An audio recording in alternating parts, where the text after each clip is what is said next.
chers lecteurs et chers consommateurs. Aidez-nous et le réseau Plus que Pro à protéger, défendre les droits et les intérêts qui sont les vôtres et ceux de nos chers consommateurs de France. Et combattre le cancer que constituent ces pseudo-youtubeurs de l'intox et la désinformation. Parce que nous on ne triche pas de calomnie, on dit la vérité. Vous avez l'opportunité de vous abonner à la seule chaîne YouTube qui vaille. À vous de jouer. Merci de nous avoir donné votre confiance. Des Autotransact Talange, réseau Plus que Pro pour la défense du consommateur. Voilà quelle est l'immense fierté qui est la nôtre aujourd'hui, ce matin, samedi 4 décembre 2021. Il est 8h29, le client vient d'arriver de Paris, vous avez bien compris, de Paris, pour une Skoda Octavia modèle RS. Alors ici on peut voir la plaque d'immatriculation 63. Je ne sais pas exactement à quoi cela correspond, mais enfin bon, c'est un client qui vient du sud de Paris. Donc qu'est-ce qu'il nous a dit, du 94. Alors il nous a expliqué en quelques mots que c'était juste en dessous, au sud de Paris. Voilà, par rapport à la personne qui était déjà venue en juin 2020, qui lui habitait dans le 95, qui est un petit peu plus au nord, voilà, par rapport à Paris.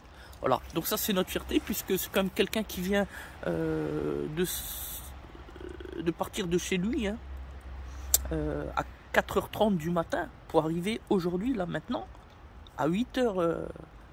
Il faut bien le comprendre. Donc, on lui a posé quelques questions, à savoir s'il n'y avait pas de garagiste sur Paris, et il nous a répondu oui. Alors évidemment, il nous a répondu que si. Alors évidemment, ça sous-entend que s'il y a des garagistes à Paris et qu'un client est contraint de faire plus de 350 km pour aller trouver un garagiste digne de confiance, ici à Metz, hein, à Talange plus exactement, plus précisément, cela sous-entend une conclusion dramatique. J'en dirai pas plus. Voilà pourquoi les gens nous font confiance, parce que nous sommes membres du réseau Plus que Pro, le réseau des meilleures entreprises de France, parce que on a atteint un tel niveau de perfection que les gens n'hésitent pas une seule seconde à l'idée de nous rejoindre. Aujourd'hui, vous pouvez avoir un client qui a besoin de faire sa courroie de distribution qui fait plus de 350 km. Quelle est l'entreprise en France qui peut prétendre faire cela? On a eu le même cas l'année dernière, en juin 2020, on vient de le dire tout à l'heure, pour un client qui habite Saint-Martin-sur-Tertre, dans le 95, on s'en souvient, puisque c'est pas banal. Voilà la vérité. Donc maintenant, on va faire la courroie de distribution. Ce qu'il faut comprendre en cela, c'est que aujourd'hui, le consommateur ne recherche pas les prix cassés. Il cherche absolument la confiance dans son prestataire. Parce que c'est devenu si rare. Et c'est toute la force de Plus que Pro. Et c'est toute la force de notre établissement. Voilà. Donc maintenant, on va vous laisser. Puis on va suivre cette intervention. Hein, au fur et à mesure, on va vous montrer un petit peu les détails. Voilà. Il faut aussi penser qu'on a un client qui attend sur nous. Qui attend impatiemment de repartir. Donc on doit aussi travailler sérieusement, propre et vite. Donc c'est parti. Alors, petit tour d'horizon du véhicule, hein, avec des beaux sièges. Oui, c'est le modèle RS, forcément. Voilà.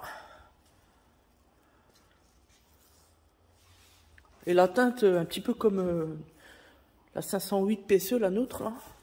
Espèce de gris mat, métallisé, enfin, je sais pas trop. Pas mal. Voilà, donc là, on va intervenir sur la distribution. Donc c'est le moteur de la Golf 7, hein, on est d'accord, hein, au sein du groupe VAG, forcément on reprend les mêmes moteurs, hein.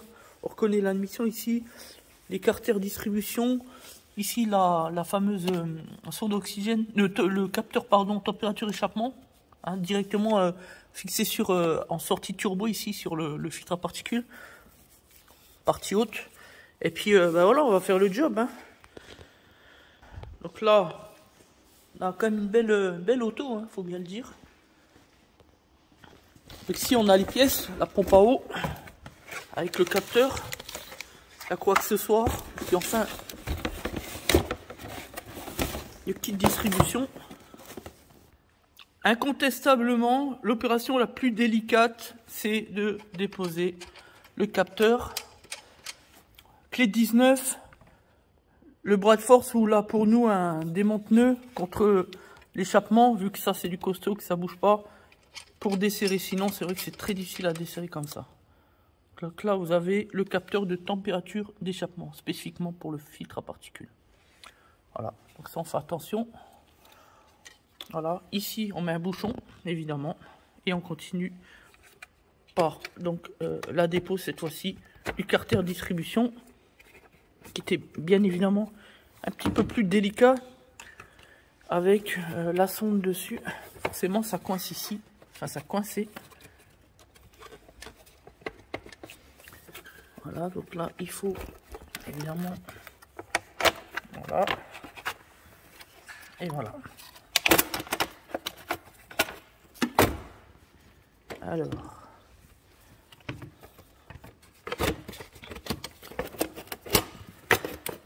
vous voyez, c'est plus aisé déjà. Voilà, donc là on vient d'enlever le cache. On est d'accord. Donc là maintenant vous avez l'environnement de la distribution du moteur. Donc ici on peut retrouver le capteur sur la pompe à eau. On est d'accord. Ici vous avez la pompe HP, haute pression, carburant. Anciennement pompe injection, c'est ça. Avec le régulateur de débit, la régulation ici de la pression, je veux dire, voilà. Et voilà, ça c'est filtre à carburant, on fait attention. Et donc maintenant on va déjà desserrer les vis du support, ici la vis là aussi.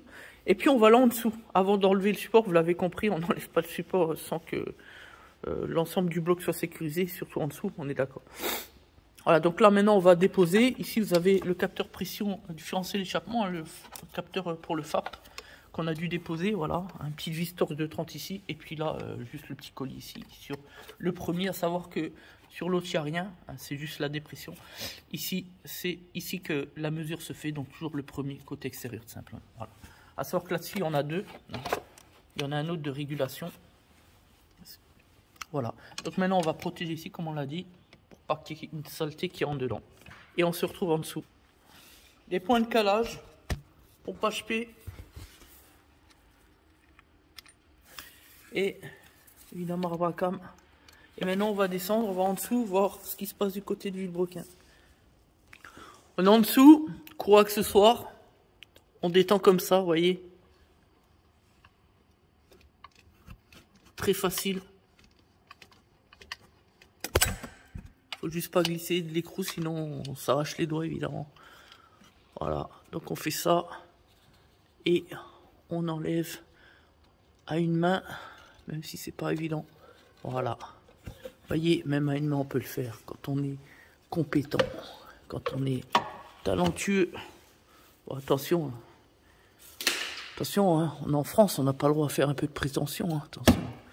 Maintenant, vilebrequin, donc déjà avant on va enlever le pare-boue ici qui gêne un peu sur le côté. Et ensuite, la pluie vilebrequin on va enlever tout simplement. Et puis on va pouvoir enlever le petit cache vilebrequin en dessous. Et sortir la distribution tout simplement. Voilà pour la poule. Ici on se retrouve en bas. Donc ce qu'on va faire, on va déposer le cache. Les petites vis, là c'est un peu particulier là-dessus, les petites vis je sais plus si c'est du torx ou du mal de 5. Ah ouais non même pas, c'est des 10, ouais ça c'est du Clémal de 5, mais aussi c'est aussi des 10, donc peu importe. Voilà, du 10, tac tac, il y en a deux là. Faire attention dans les inserts à l'intérieur. Là par contre c'est du torx de 30, donc voilà. Et ici il y a une petite fourchette, donc il faut déjà enlever les vis là clac pour pouvoir libérer. Une fois qu'on a enlevé donc le support moteur, que l'on retrouve ici, donc le support central et support latéral évidemment, eh bien on se retrouve à pouvoir déposer donc le cache avec les deux vis torx de 30 ici, la vis torx ici de 30 et enfin celle du dessus à droite. Voilà. Donc voilà le cache. Le cache, on le met ici. Et maintenant on se retrouve donc avec la distribution donc, qui est évidemment calée. Et donc on va pouvoir déposer l'environnement, la pompe à eau ici. Ça, c'est la pompe à eau. Les galets ici, le petit avec la vis de 13. Le tendeur ici. L'autre un petit peu plus gros. Aussi un enrouleur, comme celui-ci d'ailleurs. Et voilà, puis évidemment la courroie de distribution. Donc c'est parti, on s'exécute. Donc voilà, nouvelle pompe à eau. Donc l'avantage du principe de transparence pour nous, c'est de faire la preuve de ce qu'on fait, hein, évidemment. Donc là, on vient de déposer la pompe à eau. Voilà. Donc on a enlevé le capteur que l'on retrouve ici. Alors sur le véhicule, il était débranché. Alors ça, on va appeler le client pour lui demander c'est ce qu'il y avait une panne, etc. Je sais pas. Enfin, il était débranché. Voilà. Donc on va regarder ça. Donc maintenant, on va reposer simplement la pompe à eau. On va déjà nettoyer le plan de joint, évidemment. Et c'est parti. Voilà, donc on vient de reposer la nouvelle courroie de distribution. Hein. Tac. Tac, tac, tac. Tac, sur l'environnement. Hein, l'ensemble des éléments. Hein. Donc la pompe à eau ici. Vilebrequin en bas, ici le galet tendeur, voilà, enfin bref, les galets enrouleurs, etc. La courroie, toujours dans le bon sens, hein, toujours. Voilà. Donc maintenant, on va remonter les caches, etc. Donc voilà.